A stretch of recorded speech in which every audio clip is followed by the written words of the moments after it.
시청자 여러분 안녕하십니까, 정유입니다. 오늘은 붕어낚시 바늘에 대해서 한번 알아보겠습니다. 이 영상은 초심자분들을 위한 영상입니다. 현재 낚싯줄은 원사를 일본에서 수입해서 그대로 판매하거나 상표만 바꿔서 판매하고 있는 게 현재 저희 낚싯줄의 실정입니다. 그렇지만 낚싯바늘만큼은 한국의 금호조침이 세계 5대 기업에 들어가요. 손에 잡히지도 않을 크기의 낚싯바늘로 미터급 대상어를 끌어낼 수 있는 기술을 가진 나라는 많지 않습니다. 우리나라는 낚싯바늘의 제조 기술에 비해서 디자인 및 설계 능력이 떨어집니다.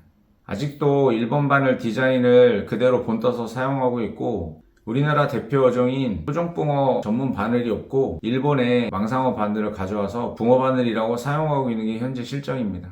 하루빨리 금호조침에서 낚시 전문가분들과 토종붕어의 취의 습성, 구강 구조에 맞는 한국형 붕어 낚싯바늘이 빨리 만들어졌으면 좋겠습니다.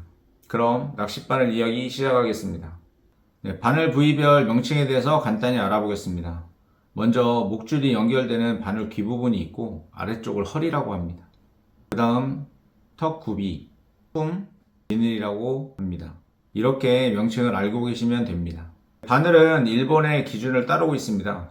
붕어 낚시에 사용되는 3대 낚싯바늘에 대해서 자세히 알아보겠습니다.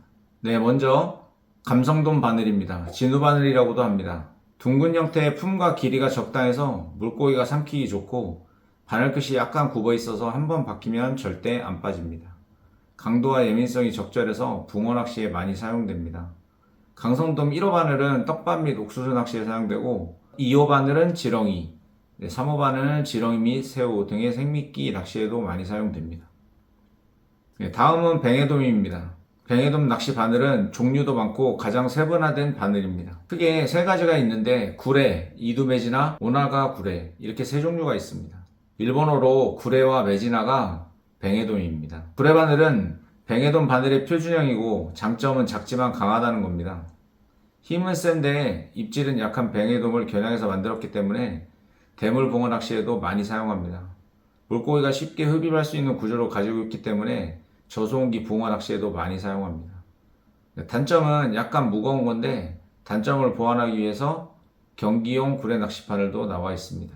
구레 바늘은 옥수수 낚시에 최근 많이 사용하고 있습니다. 이두메지나 바늘은 우리나라 민물 낚시에서 주로 많이 사용하는데 90년대에는 향어 바늘로 불려서 향어 낚시에 많이 사용되었고, 지금은 대물붕어, 떡밥 낚시용으로 많이 사용됩니다. 장점은 가볍고 예리하기 때문에 야근 입질을 잡아내기 아주 좋습니다. 다음은 망상어 바늘입니다. 망상어 즉 우미다나고라고 불리고 붕어 낚시에 주로 사용하는데 흔히 붕어 바늘이라고 불립니다. 장점은 입질이 약간 망상어를 겨냥한 바늘로서 챔질 성공률이 대단히 높습니다. 단점은 진우 바늘이나 구레 바늘보다 얇아서 강도가 떨어집니다. 바늘이 얇은 편이라 지렁이를 꿰쓸 때 오래 살아있을 수 있어서 특히 얼음 낚시에 많이 사용되고 있는 바늘 중에 하나입니다. 망상어 바늘은 70년대에 부산의 만어라는 회사 회장님께서 우미다나고 바늘을 보시고 붕어 낚시에 사용하시면 좋겠다라고 생각하셔서 수입해서 판매한 게 히트를 친 겁니다. 그때부터 망상어 바늘이 붕어 낚시의 대표 바늘이 된 겁니다. 바늘을 사용할 때 고려해야 될 사항입니다. 허리가 짧으면 쉽게 흡입하고 허리가 길면 입 언저리에 걸립니다. 입질이 얕은 물고기에는 허리가 짧은 바늘이 좋고, 입질이 시원한 물고기는 허리가 긴 바늘이 좋습니다. 두 번째는 턱굽입니다. 감성돔 바늘은 끝이 굽어 있어서 바늘이 쉽게 안 박히지만 한번 박히면 쉽게 빠지지 않습니다. 망상어 바늘과 뱅에돔 바늘은 끝이 곧아 있어서 챔질은 쉽게 되고 잘 박히지만 물고기가 몸부림칠 때 쉽게 빠지는 경향이 있습니다. 세 번째입니다. 바늘 크기는 물고기에 맞춰서 하는 게 아니고 미끼 크기에 맞춰서 선정을 하셔야 됩니다. 지렁이를 쓸 때는 망상어 7, 8호 바늘이 좋지만 떡밥이나 옥수수를 쓸 때는 망상어 5호나 6호 바늘이 더 좋습니다. 물고기가 야금야금 뜯어먹는 미끼는 큰 바늘이 좋고, 한 번에 흡입하는 미끼는 작은 바늘이 더 유용합니다. 네 번째입니다. 띄울 낚시는 가벼운 바늘을 사용해야 됩니다. 제품에 경기, 속공 등의 이름이 붙은 바늘은 가벼운 바늘이고, 가란절 침이나 기풀 심자가 붙은 낚싯바늘은 무거운 바늘입니다. 구매하실 때 참고하시면 돼요. 다섯 번째입니다. 입질이 약할 때는 무민을 바늘이 좋습니다. 일본어로 스레 바늘이라고 하고 사용자가 점점 늘어나고 양어장에서는 붕어 잎이 상하는 걸 최대한 방지하기 위해서 무미늘 바늘만 사용하게 하는 곳이 많습니다. 일반 미늘이 있는 바늘은 박힐 때 미늘이 걸렸다 박히지만 무미늘 바늘은 이런 과정이 없이 그대로 관통하기 때문에 입질이 약할 때 아주 좋습니다. 다만 랜딩 도중에 빠지는 경우가 가끔 있어서 줄에 텐션을 유지하면서 물고기를 끌어내야 되는데 의외로 물고기가 빠지는 경우는 생각보다 적습니다. 낚고 난 후에 물고기를 빨리 처리할 수 있어서 마리수를 늘리는 낚시에 상당히 유용하고 특히 옷에 박히거나 그랬을 때 쉽게 빠지기 때문에 편리한 점도 많습니다. 미끼를 깨물지 않고 흡입하는 붕어는 바늘의 크기나 무게에 따라서 입질 빈도 차이가 많이 납니다. 붕어 낚시 바늘은 작고 가벼운 바늘을 사용하는 게 유리합니다. 7번째입니다. 바늘이 크면 입질을 빨리 해도 입걸림이 잘 되지만 바늘이 작을 때는 충분히 흡입할 시간을 주고 챔질 타이밍을 늦게 해야 됩니다. 8번째입니다.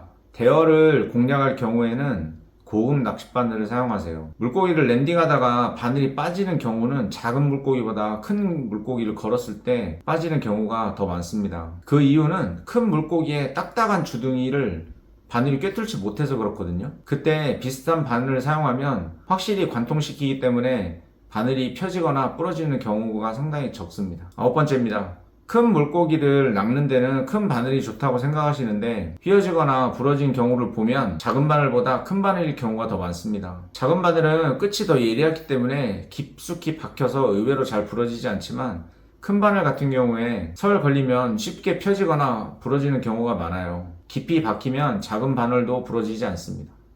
이 사실은 요즘 붕어낚시 조사님들 대부분 다 알고 계시고 트렌드도 점점 작은 바늘로 가고 있습니다. 기술이 점점 좋아지면서 바늘의 소형화, 경량화가 가속화되고 있고 부족한 어자원으로 갈수록 작은 바늘과 가벼운 바늘의 사용은 가속화될 겁니다. 일반적으로 통용되는 낚싯바늘 사이즈보다 한 호수 내지 두 호수 작은 바늘을 사용하시면 더 좋은 조과를 얻을 수 있습니다. 10번째입니다.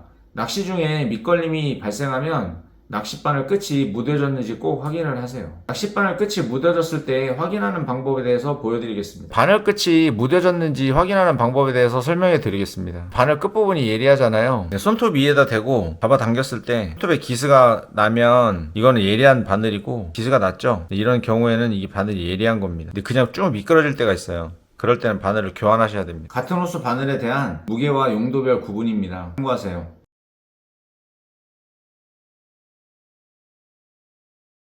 네, 현재 같은 크기의 바늘로서 우미 단하고 7호, 이두메지나 9호, 구레 7호, 진우 1호입니다.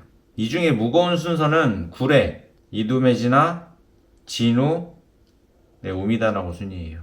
바늘 끝부분 있잖아요. 바늘 굽이 이두메지나하고 우미단하고는 좀 일자죠, 그죠? 그리고 구레바늘하고 진우바늘은 약간 안쪽으로 굽어 있습니다. 네, 구레바늘의 이 허리보다 진우바늘의 허리가 더 길어서 구레바늘은 옥수수 미끼, 진우바늘은 생미끼, 새우나 참붕어 등 그런 미끼에 많이 사용하는 그런 바늘입니다. 작은 호수 같은 경우에는 떡밥 낚시에 다 사용합니다. 모든 바늘 다.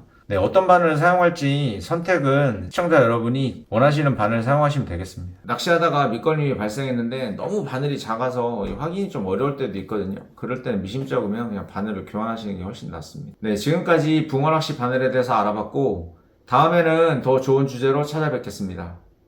시청해주셔서 감사합니다.